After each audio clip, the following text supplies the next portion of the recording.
Hey there, basketball fanatics, and welcome back to the Fastbreak Mil Podcast. I'm your host, Fastbreak Mil, and you're currently watching episode 14 of the Fastbreak Mil Podcast, and part 2 of my series going into prospects I love going into the 2024 NBA draft. You guys showed a lot of love to my last prospect video, and it truly means a lot to me to get that much appreciation and just support. So, it really means a lot to me, and I'm going to continue to put out as much content and great content as I can for y'all, because it really means a lot to me that y'all want to hear my insight on things going on in the basketball world and just basketball stuff in general. So it really means a lot. If you haven't already, please go subscribe to the YouTube channel and also go follow my official TikTok for the Fastbreak Mil Podcast. But go follow there for more basketball content if you haven't already. And like I said, for this episode, we're going to be talking about 4 prospects I personally like going into the 2024 NBA draft that I feel like are sleeper prospects that people aren't. I mean, some of them, they're kind of getting talked about a lot, but I feel like not in the sense of they could be potentially game changers when they get to the next level. So, without further ado, let's get into the episode. Alright, the first guy I want to talk about is a 6'3", 170-pound shooting guard, Shepard from Kentucky University. I had to talk about one of my Kentucky guys because I love Kentucky, so I had to talk about him. But to start off this scouting report, possesses a distinctive skill set, standing out despite being smaller than the typical shooting guard build. However, he excels at getting the ball in the hoop. He is one of the top snipers in this draft and will be one of the top snipers in the NBA once he gets here. His shooting accuracy from anywhere on the court is marvelous.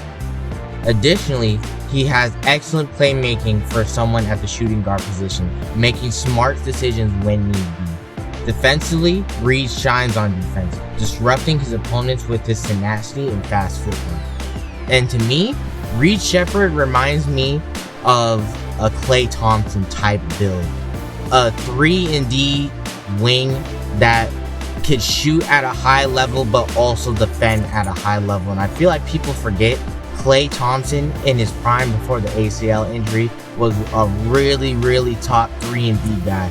And I feel like Reed on the next level could be an undersized Klay Thompson being 6'3", but I still feel like he could do the same type of things Klay Thompson did in his peak. I really love Reed, and again, you really can't doubt Kentucky guards. There's something about Kentucky guards, Kentucky players in general, that they just shine when they make it to the next level. So look out for Shepard as a sleeper. He was this year's SEC Freshman of the Year, so I mean, he's a baller for sure. Another sleeper I want to talk about is the 6'4", 210 point guard out of USC, Isaiah Collier.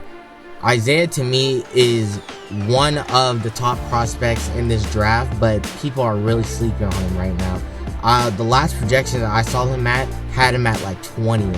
And I'm telling you right now, if Isaiah Collier slips to your team at number 20, you take him without a second doubt. Even if you have a point guard on your team, you take Isaiah Collier at that point, because he is going to be an elite point guard at the next level, and here's why. Isaiah Collier embodies the typical build of a modern NBA point guard, boasting both size and strength at his position.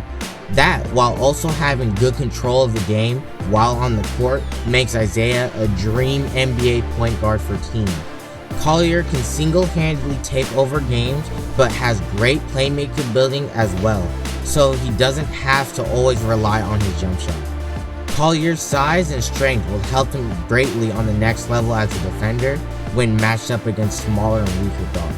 And to me, Isaiah Collier reminds me of a rookie year Tyreke Evans coming out of Memphis for John Calipari. And at 6'4", 210, he's going to body a bunch of point guards on the next level, and I don't feel like people understand 6'4", 210 is the new typical modern NBA point guard build.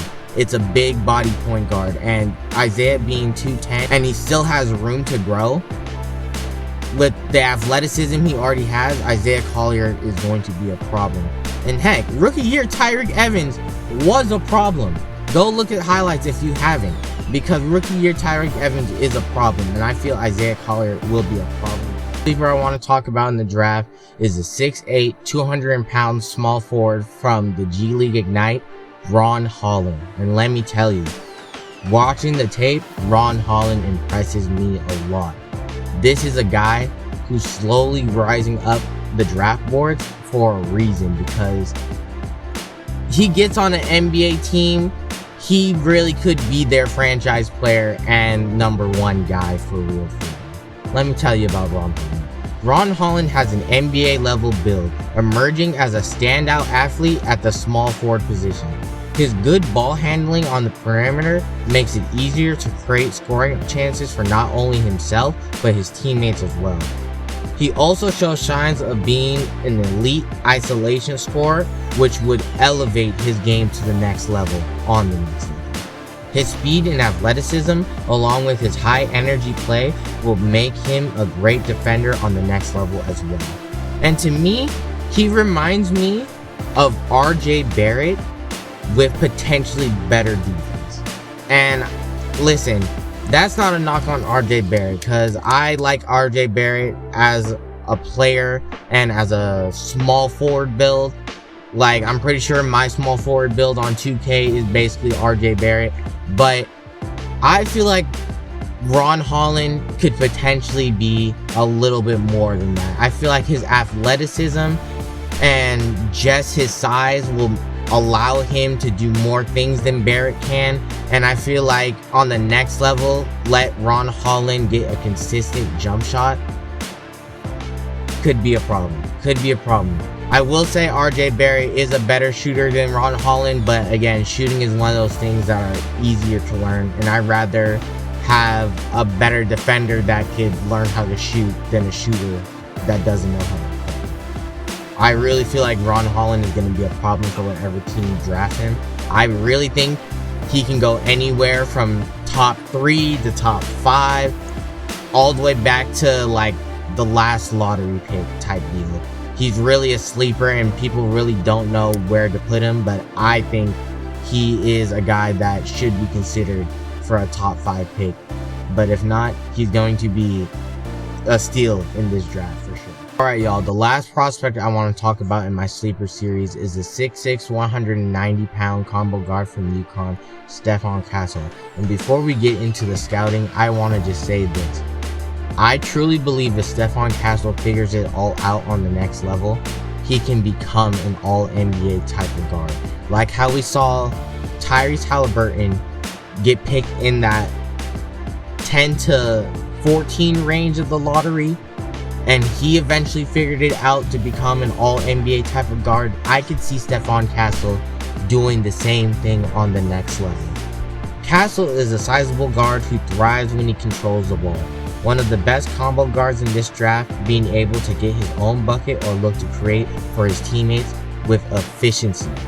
At 6'6", Castle is able to play 1 through the 3. His jump shot shows so much promise, but it needs more consistency when he reaches the NBA. Because of his size, many believe he'll be able to be a great defender on the next level.